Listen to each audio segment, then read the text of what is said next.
Words of Sri Aurobindo from the book The Mother, Part 2, Letters on the Mother, topic Lights and Visions of the Mother, page 96. Question.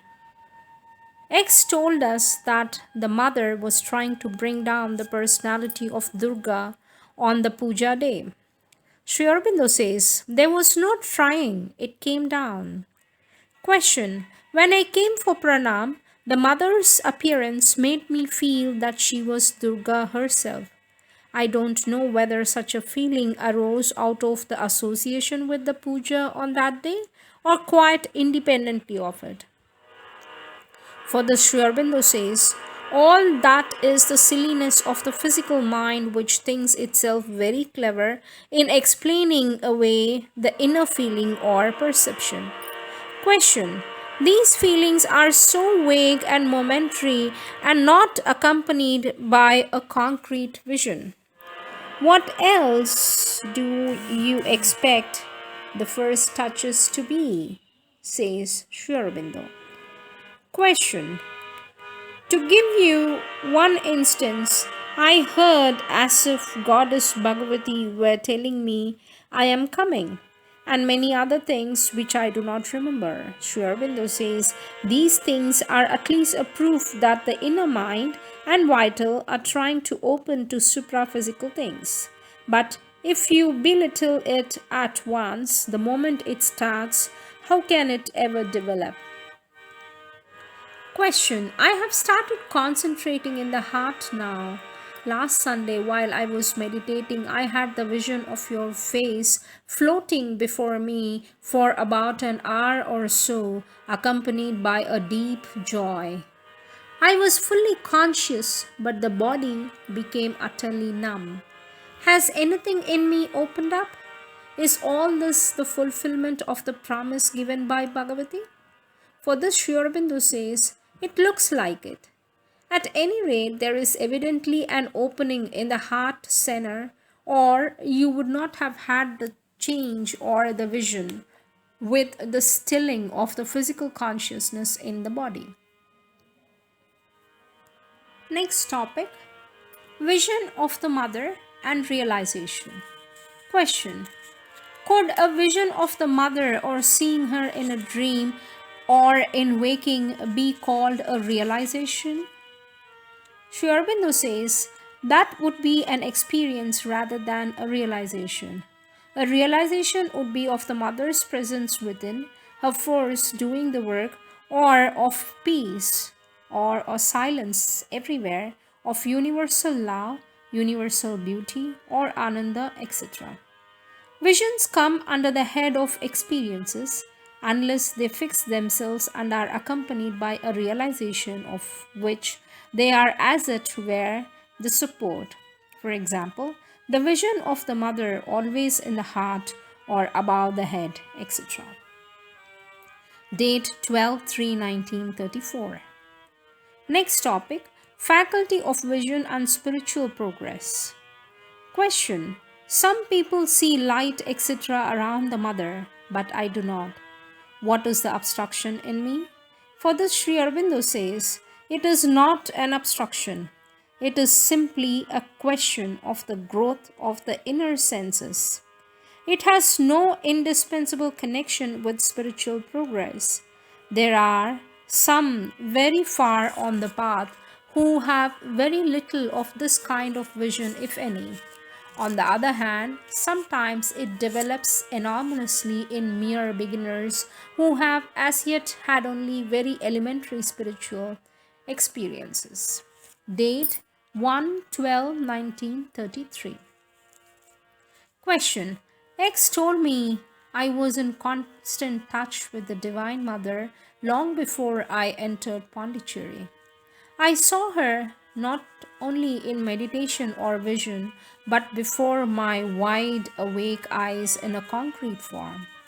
I often used to converse with her, especially during my difficult periods when she would come and tell me what to do. Only I did not know till I visited this place that the Divine Mother was none other than the Ashram Mother and had cast herself into a physical mold. Well, I am too pragmatic to believe such things, especially her claim of seeing mother with the naked eyes, which would mean an advanced sadhana.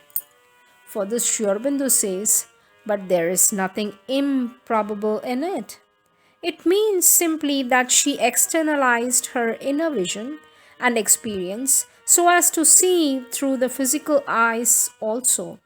But it was the inner vision that saw and the inner hearing that heard, not the physical sight or hearing. That is common enough. It does not indicate an advanced sadhana, whatever phrase you mean, but a special faculty. Date 2/7/1936. These feelings, says Sri Aurobindo, these feelings of seeing and conversing with the Devata of one's worship are extremely common among those who practice yoga everywhere. In the ashram, the sadhaks are too intelligent, skeptical, and matter of fact to have much of that kind of experience. Even those who might develop it are deprived by the outward mindedness and physical mindedness that dominates the atmosphere. Date 2/7/1936.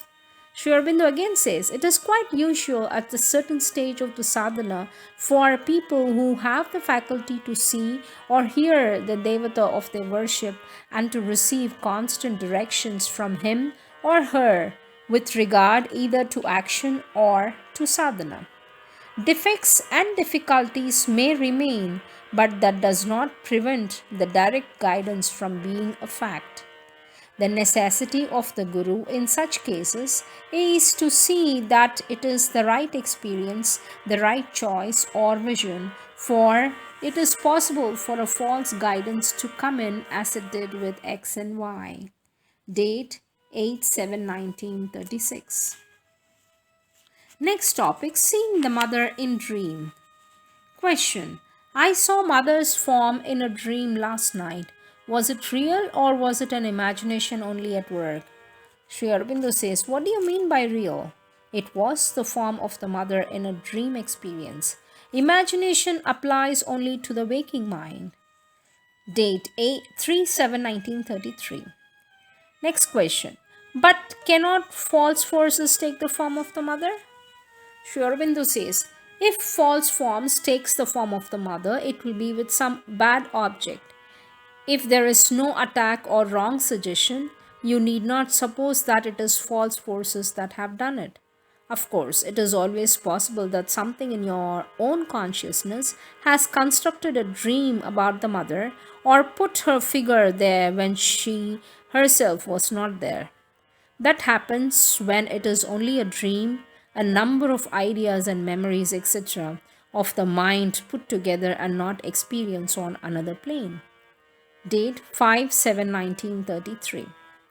Sri Aurobindo says, necessarily, mother can manifest in many forms besides her physical one, though I am rather less multitudinous, I can also.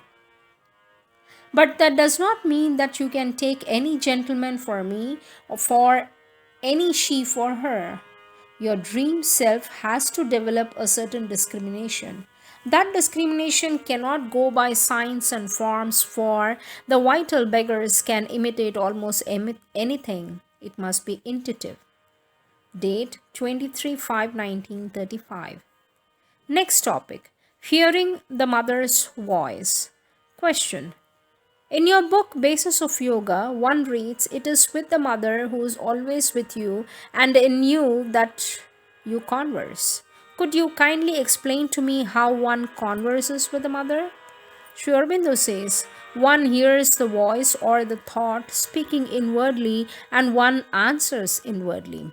Only it is not always safe for the sadhak if there is any kind of insincerity of ego, desire, vanity, and ambition in him, for then he may construct a voice or a thought in his mind and ascribe it to the mother, and it will say to him pleasing and flattering things which mislead him, or he may mistake some other's voice for the mother's.